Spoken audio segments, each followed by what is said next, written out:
हर की पागल बना के हमरा हर की पागल बना के हमरा अघुमोही पटन एक बेरी में लली है एक बेरी में लली है और रांची पागल खनवा में एक बेरी में लली है रांची पागल खनवा में एक बेरी में लली है याद तो हम बेकर बहु याद तो हम बेकर बहु रतिया सपनवा में एक बेरी में लली है एक बेरी में लली है रांची पागल खनवा में एक बेरी में लली है रांची पागल खनवा में एक बेरी में लली है।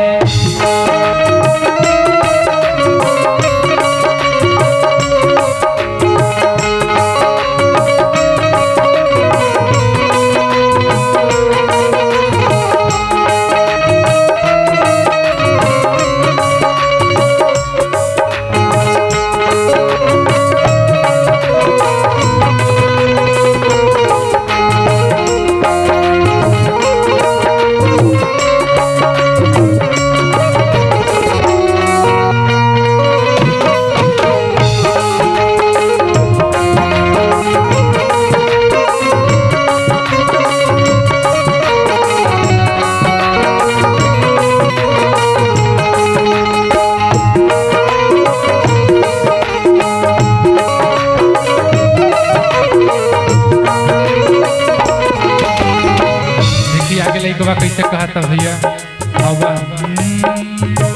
हमरा भुलैलही बहुत रुलैलही दोसरा से दिलावा लगैलही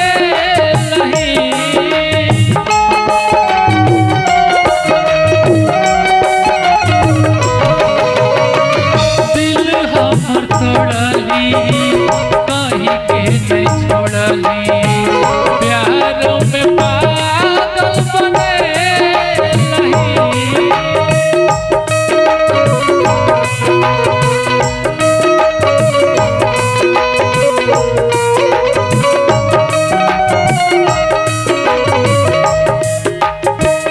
हमारा भुलैलही बहुत रुलैलही दोसरा से दिलावा हमर तोड़ली कहीं के नहीं छोड़ली प्यारों में पागल बने पानी मत फेर दी है पानी मत फेर दी है हमारा मनवा में एक बेर में लली है एक बेर में लली है रांची पागल खनवा में एक बेरी में लली है रांची पागल खनवा में एक बेरी में लली है।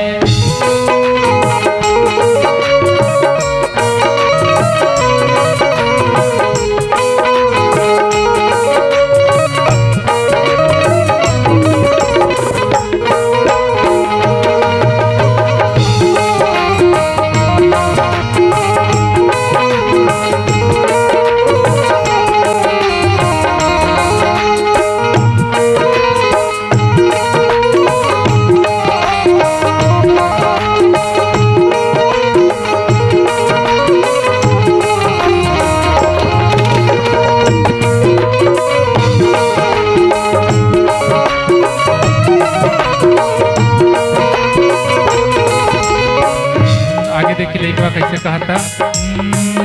घर परिवार से प्यार रिश्तेदार से तोरा खातिर टूट गेल नाता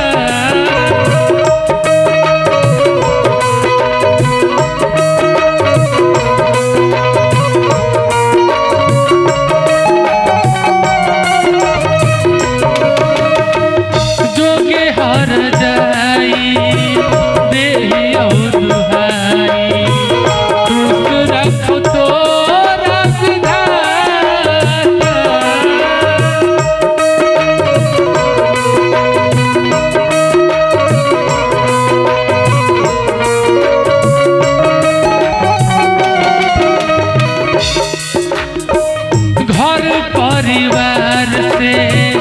यार रिश्तेदार से तोरा खातिर टूट गेलै नाता जोगे हर जाई देही औ दुहाई खुश रखो तोरा विधाता फंस गेलियो मन गुंजन फंस गेलियो मन अनुज छोटू के कहनवा में एक बेर मिलली है एक बेर मिलली है रांची पागल खनवा में एक बेर मिलली है रांची पागल खनवा में एक बेर मिलली है।